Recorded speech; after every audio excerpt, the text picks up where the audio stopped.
Welcome to The Planner's Perspective with Jessie Kara.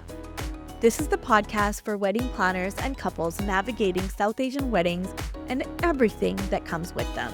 Culture, family dynamics, money, design, expectations, and the real conversations no one prepares you for.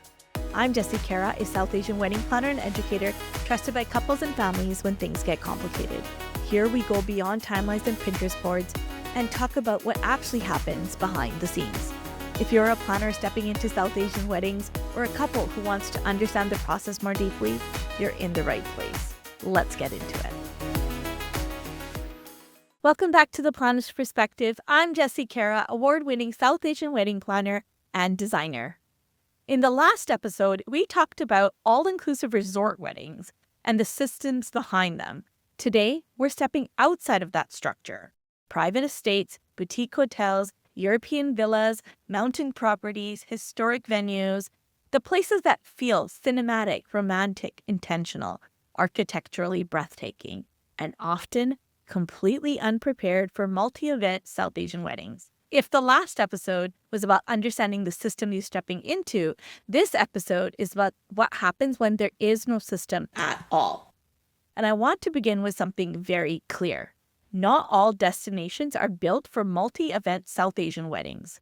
That does not mean they are not beautiful. It means they are not structurally designed for what we do. And that distinction matters more than most couples realize.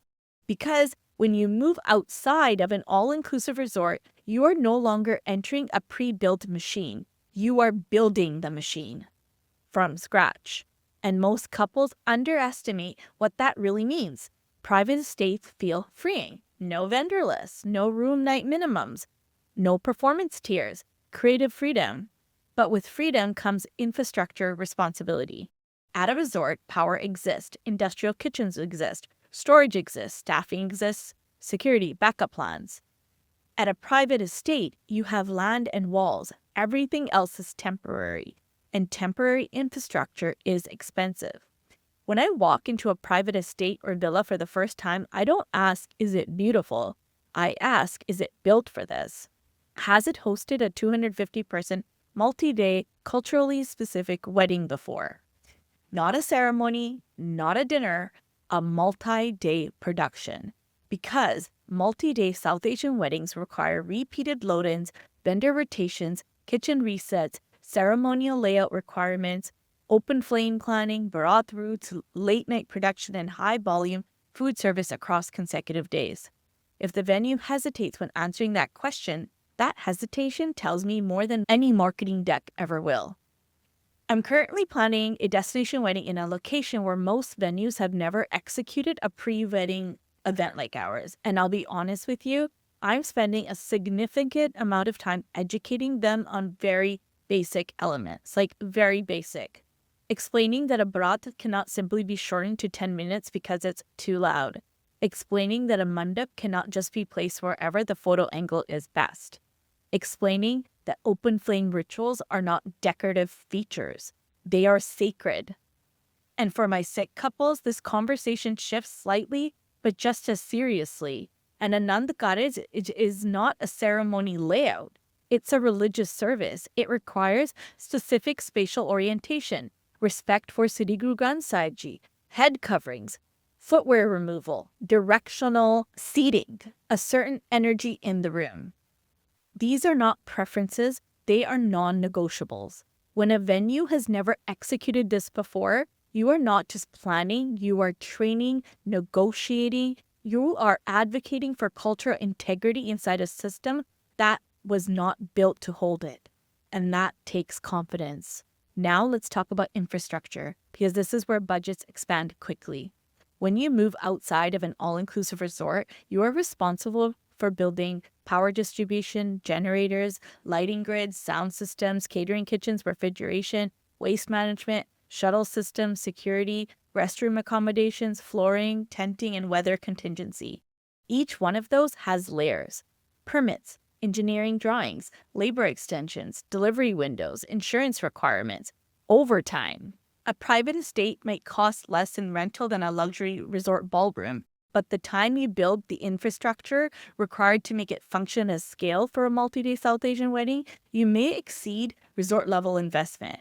Not because someone is overcharging, because systems cost money. And when you remove a built-in system, you pay to construct one. Now, let's talk about weather. European country yard ceremonies sound romantic. Tuscan villas at sunset sound cinematic. Mountain properties in Banff look breathtaking. Until it rains. In non-resort properties, rain backups are rarely equal. They are compromises. Terraces with reduced capacity. Tents requiring emergency permits. Indoor spaces that compress the scale of your design. And tents are not aesthetic solutions. They are structural installations. They require engineering, floor leveling, power recalculation, heating or cooling, wind anchoring. When couples say, we'll just tent it if needed, they often don't realize tenting can add tens of thousands to a budget. This is why contingency for private estate weddings should rarely be under 15 to 25%. Not because you expect disaster, because you expect variables. Now, zoom out for a moment and think about your guests. At a resort, your guests are carried by a system. At a private estate, they are not. Where are they staying? Are they dispersed across multiple hotels? How are they moving between events? Is there coordinated shuttle timing? Is the terrain accessible for elders? Is signage clear? At home, guests disperse after events. At a destination wedding, everyone is together. If rooms aren't ready, everyone feels it. If transportation is delayed, everyone feels it. If the welcome dinner starts late, everyone feels it more intensely because everyone traveled. This is why I say destination weddings are not events. They are ecosystems. You are engineering experience across geography. Now add permits, amplified sound permits, fireworks permits, Bharat route approvals, preservation laws at historic properties. If you assume the venue handles this automatically, you may be wrong. Often, they do not. And if something is denied, your plan shifts. This is where planning becomes leadership, because you are not managing decor. You are managing law, movement, time, and risk. I have been told you must clear the space immediately after the event because another booking is arriving. I have been told you cannot affix decor due to preservation restrictions.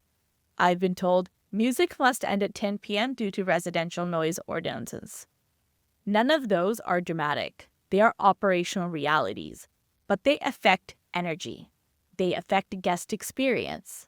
They affect budget, and they affect pacing. That is why choosing beauty without evaluating infrastructure is risky. If you are choosing a private estate because it feels romantic and intimate, beautiful, but pause. Ask whether it has executed multi-day South Asian weddings at scale. Ask what infrastructure must be built. Ask about hard curfews. Ask about rain plans, about power capacity. Who's going to handle the permits? What is the contingency plan? If the answers are unclear, that doesn't mean walk away. It means bring structure, bring advocacy, bring leadership. Because when you move outside of a system, you are responsible for building one. And that is not light work. In the next episode, I'm going to talk directly to planners about what happens behind the scenes when you are building these systems across time zones, because that is where leadership is truly tested. And that is a planner's perspective. I'll see you in the next episode. If today's episode helped things click or gave you a new perspective, make sure you're subscribed so you don't miss what's coming next. This podcast exists to support planners in doing their best work and to help couples feel informed, confident, and prepared as they navigate their very own South Asian wedding. If there's something specific you want me to talk about, an episode idea you'd love to hear, a planning story you want to share, or a question you're sitting with, there's a link in the show notes where you can send it all in. I promise I will read every submission, and many of them will shape future episodes. You can connect with me at www.jessiekara.com or on Instagram at jessiekara. If you're ready to navigate South Asian weddings with intention and confidence, I'll see you there. And if this podcast is supporting you in any way, I would truly appreciate you taking a moment to leave a 5-star review. It helps more planners and couples find these conversations and keep the space growing. Until next time, trust your perspective and plan with clarity.